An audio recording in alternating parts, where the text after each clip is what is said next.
বন্ধুরা, GK compulsory YouTube চ্যানেলে আপনাদের সকলকে স্বাগতম। আশা করি সকলেই ভালো আছেন। চলুন এক ঝলকে দেখে নেওয়া যাক আজকের পর্বের প্রশ্নগুলি। সাপের কামড়ে কোন দেশে সবথেকে বেশি মানুষের মৃত্যু হয়? শরীরে কিসের অভাব হলে আমাদের বেশি শীত লাগে? মৌরি কিভাবে খেলে ওজন কমে? শরীরে প্রোটিনের অভাব হলে কোন রোগ হয়? চক্ষু দান বলতে আমাদের চোখের কোন অংশটিকে দান করা বোঝায়? কিডনি রোগীদের বীজ জাতীয় সবজি খাওয়া নিষেধ কেন? এরকম আরও অজানা চমকপ্রদ তথ্যের উত্তর পেতে ভিডিওটি শেষ অবধি দেখবেন। আজকের প্রথম প্রশ্ন, সাপের কামড়ে কোন দেশে সবথেকে বেশি মানুষের মৃত্যু হয়? ব্রাজিল, ভারত, চীন নাকি নিউজিল্যান্ড?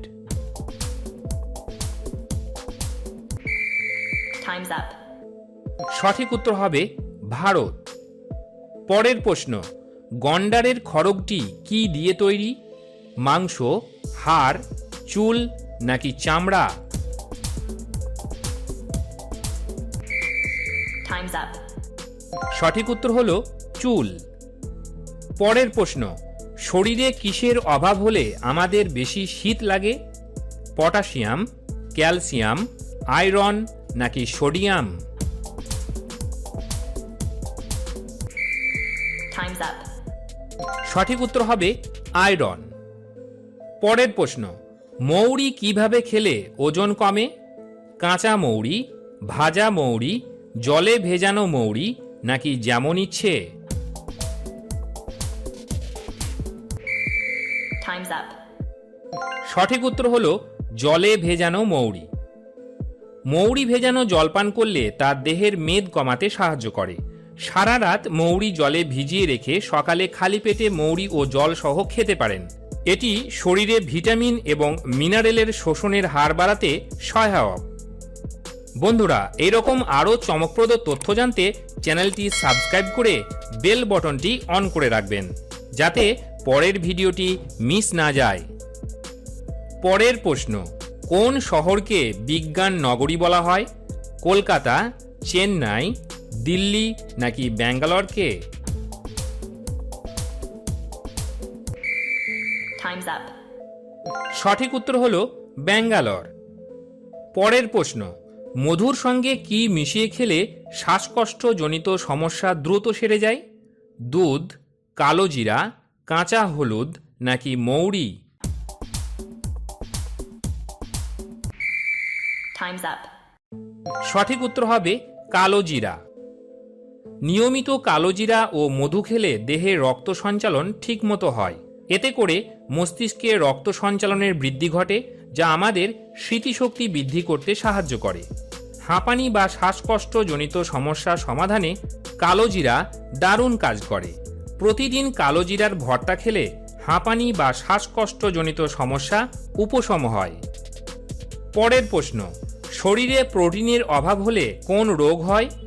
জন্ডিস, ডায়রিয়া, অ্যানিমিয়া নাকি হাঁপানি? Time's up. সঠিক উত্তর হবে অ্যানিমিয়া। অ্যানিমিয়া এমন একটি রোগ যেখানে শরীর পর্যাপ্ত পরিমাণে লাল রক্তকণিকা তৈরি করতে ব্যর্থ হয়। প্রোটিন কম খাওয়া হলে শরীরে নানা জায়গা ফুলে যায়। একে ইডিমাও বলা হয়ে থাকে। যে অঙ্গগুলো বেশি ফোলে সেগুলি হলো হাত, পা, পায়ের পাতা ও পেট। এবারের প্রশ্নটি আপনাদের জন্য। ভারতে কত টাকার নোটে গান্ধীজির কোনো ছবি নেই? 10 টাকা, 50 টাকা নাকি 1 টাকার নোটে? উত্তরটি জানলে অবশ্যই কমেন্ট বক্সে কমেন্ট করবেন। পরের প্রশ্ন, চক্ষু দান বলতে আমাদের চোখের কোন অংশটিকে দান করা বোঝায়? লেন্স, আইরিস, রেটিনা নাকি কর্নিয়া? Time's up. সঠিক উত্তর হবে কর্নিয়া। বন্ধুরা, এই ধরনের প্রশ্ন উত্তর পর্ব কেমন লাগছে সেটি কমেন্টে লিখুন, আর পারলে একটি লাইক দেবেন, কেননা আপনার একটি লাইক আমাকে ভিডিও বানানোর উৎসাহ দেয়। পরের প্রশ্ন, কোন দেশের জাতীয় ফুল সূর্যমুখী? কানাডা, ইংল্যান্ড, ইউক্রেন নাকি বাংলাদেশ? Time's up. সঠিক উত্তর হবে ইউক্রেন। আজকের শেষ প্রশ্ন, কিডনি রোগীদের বীজ জাতীয় সবজি খাওয়া নিষেধ কেন? Time's up. উত্তর, কিডনি রোগীদের টমেটো, আলু, মিষ্টি আলু, কচু, ডাল ও বীজ জাতীয় সবজি কম পরিমাণে খেতে হবে। এগুলো রক্তে পটাশিয়াম ও ইউরিক অ্যাসিডের মাত্রা বাড়িয়ে দেয়, যা কিডনির জন্য ক্ষতিকর। আজকের পর্বটি এই পর্যন্তই। আবার দেখা হচ্ছে পরের ভিডিওতে। ততক্ষণ ভালো থাকুন, সুস্থ থাকুন।